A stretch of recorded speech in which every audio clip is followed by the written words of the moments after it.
Cabi mà Cabi gọi cho Gấu. Gấu lúc đó đang khóc nhè, không nói chuyện.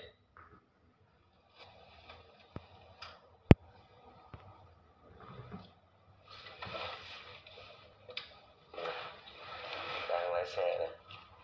Đấy.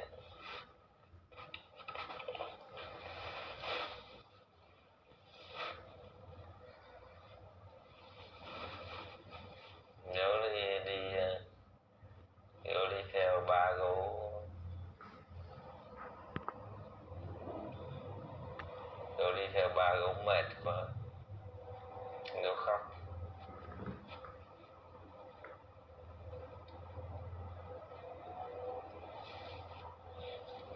Mà tôi không quan tâm với các YouTuber đâu các bạn. Các bạn đừng có comment đưa ông YouTuber nào vào đây, mệt lắm.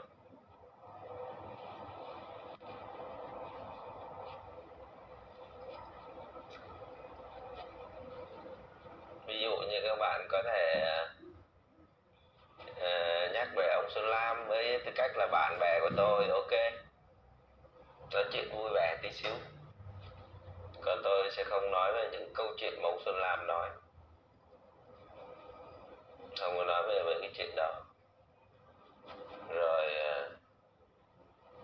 mấy câu chuyện về mấy ông YouTuber khác đang ở bên Ấn Độ, suốt ngày phải khịa tên tôi, lôi tên tôi để kiếm view, kiếm like. Qua đó rồi thì tiếp cận gần với thầy rồi thì quay thầy mà kiếm view, kiếm like. Giỏi thì làm vậy. Qua tới đó rồi mà cứ phải lôi tên báu ra để kiếm view, kiếm like thì chán lắm. Nhưng mà thôi, mình không nói về ông nào cả, kệ. Nói gì nói,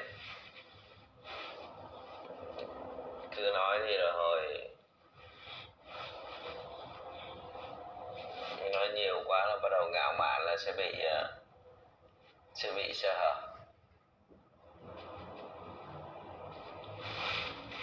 Còn bọn nó giỏi thì bọn nó cứ ở bên đó quay một kiếm tiền đi. Còn đứa nào ở nhà mà chửi rủa để kiếm tiền giỏi thì cứ chửi.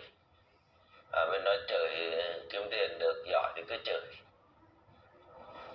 Còn liên quan đến YouTuber gì Nguyễn Việt Hùng cái đó thì bạn này có nhắn tin cho tôi chả nói đâu, tôi bảo là tôi tìm hiểu xem sao thôi chứ tôi cũng không nói gì.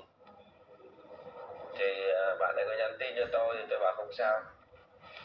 Nhắn tin là trước đây em có làm một cái kênh này, cũng yêu quý anh nên làm một cái kênh này, em xin phép là em xin lỗi anh mà em xóa kênh gì đó. Thì tôi bảo ok em, vậy thôi.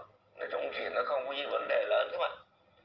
Còn các YouTuber thì họ hoạt động như thế nào ở Ấn Độ hay là ở Việt Nam, đó là quyền của họ, tôi cũng không quan tâm, nên các bạn đừng có nhắc gì hết.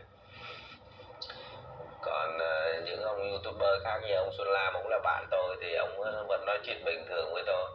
Nhưng mà tôi nói chuyện với ông Xuân Lam thì tôi sẽ không nói về những cái chuyện ông đang tham gia drama. Ví dụ như là chuyện ông đi bộ hành đó thì mình cũng quan tâm một chút xíu. Còn những cái chuyện ông làm những cái việc khác tốt thì mình hỏi thăm hỏi. Và anh em bạn bè thì vẫn nói chuyện bình thường.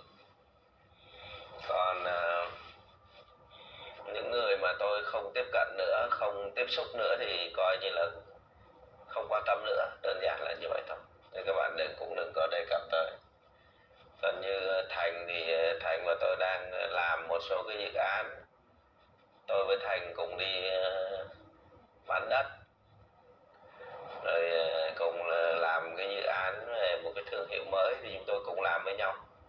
Thì đó là mối quan hệ hoàn toàn đơn thuần là kinh doanh, làm ăn. Nó không có liên quan đến cái việc của các YouTuber này, YouTuber kia. Còn những cái thông tin mà bịa đặt xuyên tạc rồi đủ thứ hết. Đây là kể cả Tuấn Mỹ, mà Tuấn Mỹ rất là dại. sứ quán Hoa Kỳ ở thành phố Hồ Chí Minh là không trong sạch, là bị mua chuộc hay gì đó, rồi cấp visa cho tôi chỉ cần gửi cho một cái email thôi, tôi phản ánh với lãnh sứ quán Hoa Kỳ thôi, thì Tuấn Mỹ cũng gặp nguy cơ đấy. Mà thôi, cái chuyện nó cũng không quá lớn, bởi vì cậu ta vẫn là một YouTuber kiếm tiền, nên phải nói về tôi để có view, có like, có tiền, nên là thôi cứ để cho cậu ấy nói. Bây giờ mình lại gửi mail về lãnh sứ quán Hoa Kỳ, xong bảo thằng này nó bảo rằng là lãnh sứ quán Hoa Kỳ nhận tiền nhận bạc rồi cho ông báu đi Mỹ, các kiểu như vậy thì Tuấn Mỹ sẽ không được yên. Nhưng mà suy cho cùng thì Tuấn Mỹ cũng chỉ là YouTuber kiếm tiền thôi, không hơn không kém, nên là kệ các bạn. Còn ông nào cứ giỏi, cho mình là người tài giỏi mà có khả năng là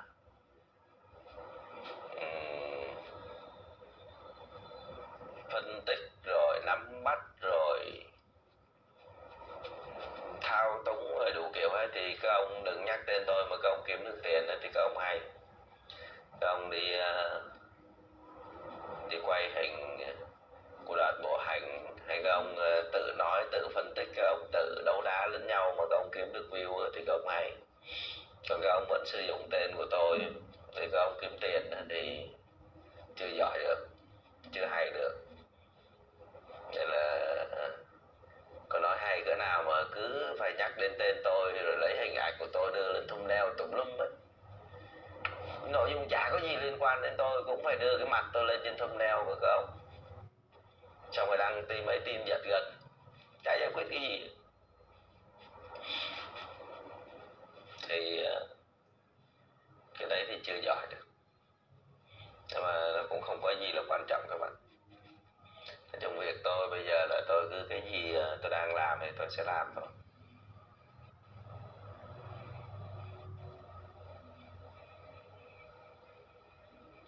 Mà hôm nay thì thực ra là ý tưởng này đã có từ mấy ngày trước rồi, thì hôm nay tôi mới công bố. Dự tính là sẽ bán đấu giá tranh trong một cái chương trình của Chuyện Mỗi Tuần, nhưng mà thực sự làm như vậy thì nó không phát huy hết được cái giá trị của bức tranh, nên là tôi để cho thời hạn đấu giá dài, mà tôi đấu giá trên các cái nền tảng cho kéo dài khoảng 1 tháng, để những người mà thực sự có tâm huyết và những người biết chơi tranh người ta mới tham gia đấu giá được. Còn các anh chị mà cũng không am hiểu về tranh hoặc không thực sự yêu thích nghệ thuật thì cũng không cần thiết lấy bức tranh đó về. Còn các anh chị muốn